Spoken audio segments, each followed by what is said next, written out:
আল্লাহর কসম, ক্ষমতায় যাওয়ার আগে দেশের জনগণ যাদের হাতে নিরাপদ নয়, ক্ষমতায় যাওয়ার পরে আরও বেশি ঝুঁকিপূর্ণ হয়ে পড়বে জনগণের জীবন। মানুষ বুঝতে পেরেছে, তাই সারা বাংলা এখন বাঁধ ভাঙ্গা জোয়ার শুরু হয়েছে ন্যায় এবং ইনসাফের পক্ষে। 15.5 বছরের চরম নির্যাতিত একটা দল, যেই দলের 11 জন সিনিয়র নেতাকে 1-2 করে খুন করা হয়েছে ঠান্ডা মাথায়, যে দলের অফিসগুলা সারা সময়টা জুড়ে বন্ধ ছিল, এমনকি এই নোয়াখালীতে ওই কঠিন সময়ে 15 সালে আমি একবার এসেছিলাম। আমার 2 ঘন্টার মিটিং 57 মিনিটে আমাকে শেষ করতে হয়েছিল। কারণ কি আপনারা সব বুঝেন, আমি আর বলতে যাচ্ছি না।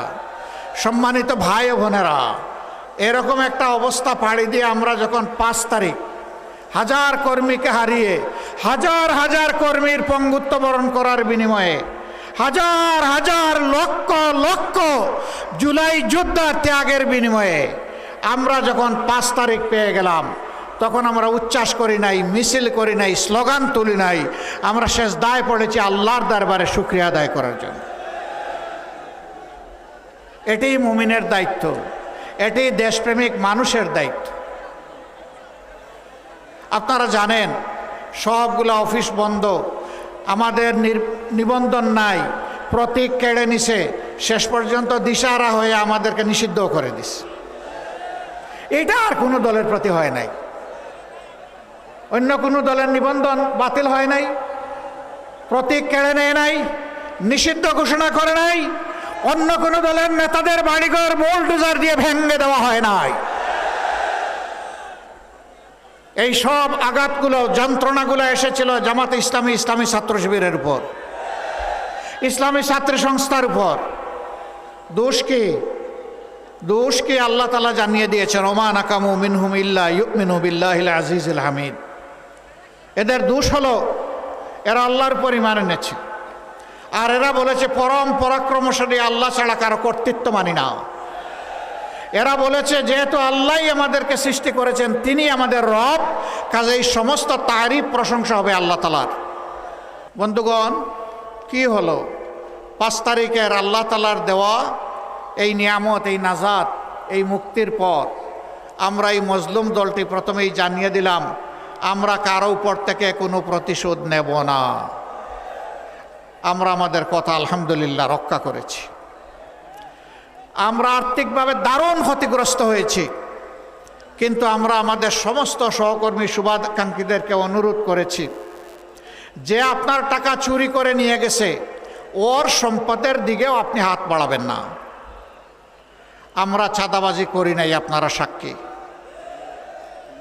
আমরা বলেছিলাম আমাদেরকে মামলা হামলা করে নাজেহাল করা হয়েছে, খুন করা হয়েছে, গুম করা হয়েছে। আমরা এই ধরনের মিথ্যা মামলা দিয়ে কাউকে হয়রানি করব না, কোনো মামলা বাণিজ্য করব না। আপনারা সাক্ষী, আমরা মামলা বাণিজ্য করি নাই। আমরা কি কথা আপনাদের সাথে দেশবাসীর কাছে যে ওয়াদা করেছিলাম তা রাখতে পেরেছি? আলহামদুলিল্লাহ। আমাদের সহকর্মীরা দেশকে ভালোবাসে, এই জন্যেই কোনো মানুষের ক্ষতি তাদের দ্বারা হয় নাই, আগামীতেও হবে না ইনশাআল্লাহ। কিন্তু আফসোস, আমরা অনেকেই মজলুম ছিলাম, শুধু জামাতে ইসলামী না, জাতীয়তাবাদী দল, আলিম উলামা, অন্যান্য দল যারাই সরকারের বিপক্ষে ছিলেন তারাই মজলুম হয়েছে। কাউকে খুন করা হয়েছে, কাউকে গুম করা হয়েছে, কাউকে আয়নাঘরে ঢুকে দেওয়া হয়েছে, কারো ব্যবসা প্রতিষ্ঠান লুটপাট করা হয়েছে, কাউকে মামলা দিয়ে দফায় দফায় জেলে পাঠানো হয়েছে। আমরা আশা করেছিলাম যেমনটা দেশকে ভালোবাসে আমরা দায়িত্ব নিয়েছি, আমরা পাহারা দেওয়া শুরু করেছিলাম বিভিন্ন ধর্মীয় প্রতিষ্ঠান, যে সমস্ত ঝুঁকিপূর্ণ স্থাপনা, সরকারি স্থাপনা, মানুষের বাড়িঘর, সবাই মিলে আমরা এই কাজটা করব দেশকে ভালোবাসি। কেউ কেউ করতে পারেন না, এটা তাদের ব্যাপার। যারা দেশকে ভালোবাসার প্রমাণ দিতে পেরেছেন, ইনশাআল্লাহ আগামী তাদের হাতে যদি দেশ আসে, তাহলে ভালোবাসার একটা দেশ তৈরি করা সম্ভব। কিন্তু যারা ধৈর্য ধরতে পারেন নাই, বিভিন্ন অপকর্মে জড়িয়ে পড়েছেন, আল্লাহর কসম, ক্ষমতায় যাওয়ার আগে দেশের জনগণ যাদের হাতে নিরাপদ নয়, ক্ষমতায় যাওয়ার পরে আরও বেশি ঝুঁকিপূর্ণ হয়ে পড়বে জনগণের জীবন। মানুষ বুঝতে পেরেছে, তাই সারা বাংলায় এখন বাঁধ ভাঙ্গা জোয়ার শুরু হয়েছে ন্যায় এবং ইনসাফের পক্ষে। শুধু নোয়াখালী না, আপনারা মনে করতে পারেন এটা বোধহয় শুধু নোয়াখালীতে, না, সারা বাংলায় জনগণ দেখতে পাচ্ছে, আমরা যেখানে যাচ্ছি সেখানে মানুষের ভালোবাসা দেখতে পাচ্ছি। বিশেষ করে জুলাই যুদ্ধ যারা করেছে সেই যুব সমাজ আলহামদুলিল্লাহ আজকে তারা মুখিয়ে আছে নতুন একটি বাংলাদেশ 13 তারিখ থেকে দেখার জন্যে। আজ যুবকরা সিদ্ধান্ত নিয়ে ফেলেছে তারা কি আধিপত্যবাদের যারা দূষর তাদের পক্ষ নেবে, নাকি আধিপত্যবাদের বিরুদ্ধে যারা মাথা উঁচু করে দাঁড়িয়ে আছে, বুক ফুলিয়ে দাঁড়িয়ে আছে তাদের পক্ষ নেবে।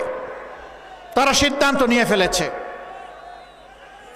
তারা বুঝতে পেরেছে জুলাইয়ের যে চেতনা, যে আকাঙ্ক্ষা, এটা কাদের দ্বারা বাস্তবায়ন হবে তারা বুঝতে পেরেছে। তাদের বুঝ একদম স্পষ্ট। মায়েরা বুঝতে পেরেছেন, বোনেরা মেয়েরা বুঝতে পেরেছেন তাদের জীবন ইজ্জত সম্পদ কার কাছে নিরাপদ। এই জন্য তারাও সিদ্ধান্ত নিয়ে ফেলেছেন। একজন যুবতী বোন পোশাকে আশাকে তার মতো, তাকে সাংবাদিক বন্ধু জিজ্ঞেস করেছে আপনি আগামীর ক্ষমতায় কাকে বাংলাদেশে দেখতে চান? আমরা ক্ষমতা বলি না, আমরা অন্য কিছু বলি, কিন্তু সাংবাদিক তার মতো প্রশ্ন করেছেন। তিনি বলেছেন আগামীর ক্ষমতায় আমরা জামাতকে দেখতে চাই। বলছে জামাত আসলে তো আপনি এই পোশাক পরতে পারবেন না। বলে যে পরবো না।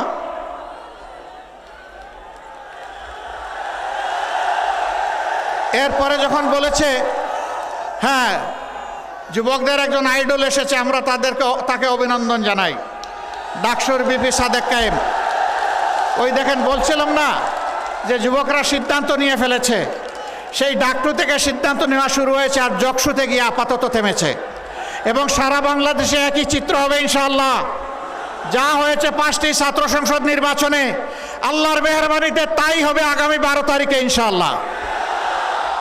প্রিয় দেশবাসী, এরপরে বোনটিকে জিজ্ঞেস করা হয়েছে জামাতের কোন কাজ আপনার ভালো লাগে? বলে যে সারা জামাতটাই আমার ভালো লাগে। কেন আপনি জামাতকে সমর্থন করেন? বলে যে আমি বিশ্বাস করি জামাত আসলেই দেশটা ঠিক হবে। এত বড় প্রত্যাশা, আমাদেরকে এইভাবে সম্মানিত করা, আমরা মাদেরকে, বোনদেরকে, জায়াদেরকে আমরা কথা দিচ্ছি আল্লাহ তাআলা যদি আমাদের হাতেই দেশ সেবার দায়িত্ব আপনাদের ভোটের মাধ্যমে, ভালোবাসার মাধ্যমে তুলে দেন, আমরা ইনশাআল্লাহ আমাদের সকল যোগ্যতা উজাড় করে আমরা আপনাদের আস্থার প্রতিদান দেব ইনশাআল্লাহ। আমাদের মায়েরা ঘরে, চলাচলে এবং কর্মস্থলে এই 3 জায়গায় শতভাগ নিরাপত্তা এবং সম্মান সেদিন উপভোগ করবেন ইনশাআল্লাহ। আমরা বদ্ধপরিকর। যুবক বন্ধুরা, আমরা তোমাদের হাতে বেকার ভাতা তুলে দিতে চাই না। তোমরা কি বেকার ভাতা চাও? তোমরা দেশ গড়তে চাও? তৈরি হয়ে যাও, এই দেশ তোমাদের হাতে তুলে দেব ইনশাআল্লাহ। 11 দলের প্রার্থীদের মধ্যে ম্যাক্সিমামের বয়স হচ্ছে 45-এর নিচে। এটা কি বার্তা দিচ্ছে জাতিকে? বার্তা দিচ্ছে আগামীর বাংলাদেশ যুব সমাজের বাংলাদেশ। তোমরা থাকবা প্লেনের ককপিটে, বাংলাদেশ নামক যে প্লেন, আর আমরা থাকবো ইনশাআল্লাহ প্যাসেঞ্জারদের সিটে বসে থাকবো আমরা। সেই প্লেনটি চালিয়ে জাতিকে নিয়ে তোমরা সামনের দিকে উড়াল দিবা, এগিয়ে যাবা, জাম দিবা তোমরা। আমরা সেই হাতগুলা তোমাদের গড়ে দিতে চাই। বেকারের হাত নয়, দেশ গড়ার কারিগরের হাত ইনশাআল্লাহ। আমরা সেই হাত গড়ে দিয়ে তোমাদেরকে সম্মানিত করতে চাই, আমরা সম্মানিত হতে চাই। সেদিন প্রত্যেকটা যুবক যুবতী বলবে আমি বাংলাদেশ, আমাকে দেখে নাও বাংলাদেশটা কেমন। আমরা সেই দেশ গড়তে চাই। আপনারা সবাই প্রস্তুত? যুবকরা প্রস্তুত? আচ্ছা, যুবক কারা আছেন একটু হাত তুলেন দেখি।